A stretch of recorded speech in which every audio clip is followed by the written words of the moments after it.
You know, some of the biggest revolutions in history, they just happen by accident. A flash of insight, a totally unexpected discovery in a lab. Today, we're diving headfirst into one of those accidents, a discovery that didn't just create a new sound, it literally defined the sound of an entire decade. So, let's start by winding the clock back. We're going to a time of big hair, neon colors, and a very, very specific sound that just screamed the future. We're going to the 1980s. I want you to really think about it for a second. What was that sound? It was that crystalline, glassy electric piano on a Whitney Houston ballad, right? Or those sharp, metallic bell tones in a movie score. It's the punchy digital bass lines and shimmering sound effects in all those classic video games. It was a sound that felt so clean, so digital, and completely brand new. So where on earth did it come from? Well, the answer was inside this machine, the Yamaha DX7. When this thing dropped in 1983, it looked like nothing that came before it. I mean, look at it. No giant knobs, no patch cables, just this flat panel of buttons and a teeny tiny screen. It looked mysterious, a little intimidating, and it held the secret to the sound of the future. But here's the twist. The story of this synth, it doesn't start in some high-tech corporate R&D lab in Japan. Nope, it starts, of all places, at a university in California with a moment of pure dumb luck. The whole technology that powered the DX7 was discovered by a composer and researcher named John Chowning way back in 1967. He was just messing around, experimenting with vibrato, that wavering pitch effect.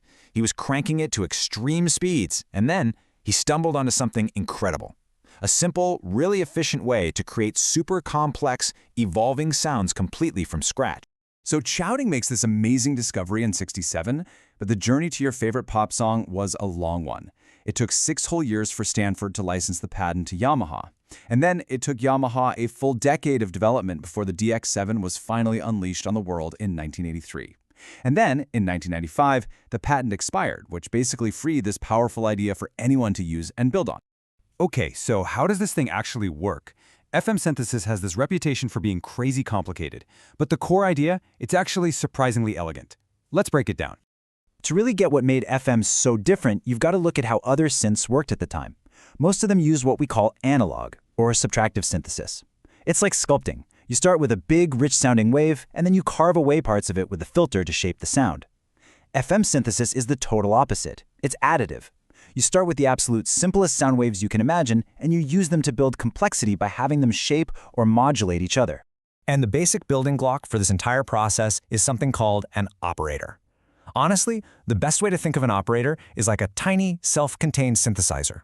It has a simple sound source, a pure sine wave, which is the smoothest sound imaginable, along with its own amplifier and an envelope to shape its volume over time. These are the Lego bricks of FM sound. So here's how you start snapping those Lego bricks together.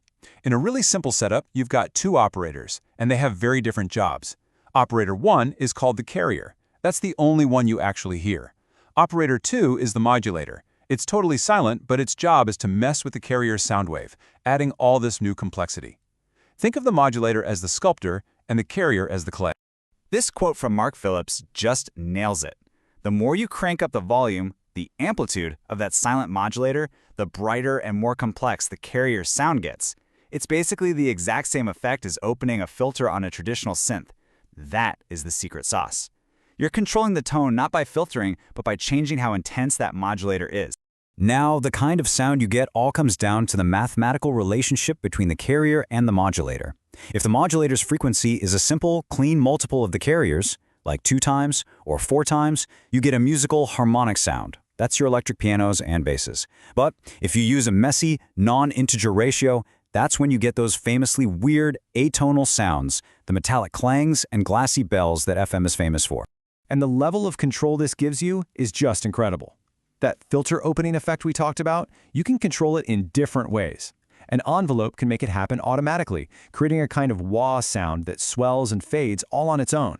Or, and this is really cool, you can link the brightness to how hard you press the key. The harder you hit it, the more aggressive the sound gets. This gave musicians a whole new level of expression they just never had before. So you've got this powerful, expressive, and totally new way of making sound. What happens when you put it in a box and sell it to the world? A revolution. That's what happens. 1983. Yamaha releases the DX7. It was pretty affordable, it was digital, which meant it stayed perfectly in tune, and it sounded like absolutely nothing else on the market.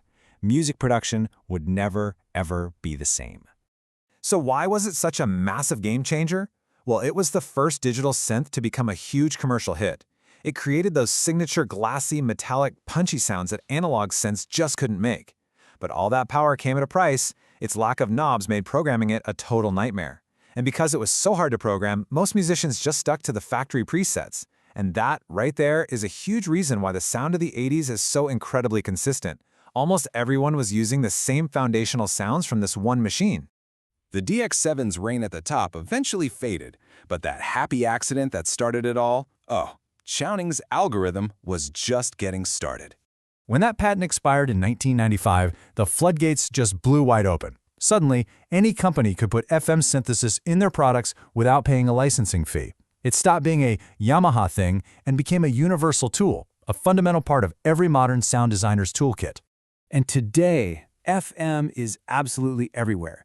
It lives inside your computer and software like Native Instruments, FM8, or Ableton's Operator. It's been reborn in modern hardware synths like the Korg Volca FM.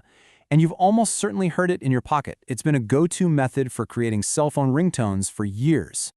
It's just an incredible story, isn't it? From a naive discovery in a university lab to the defining sound of a generation. And now, it's just this timeless tool for artists. It really makes you wonder, what happy accident is happening right now in some lab somewhere that's getting ready to become the sound of the future?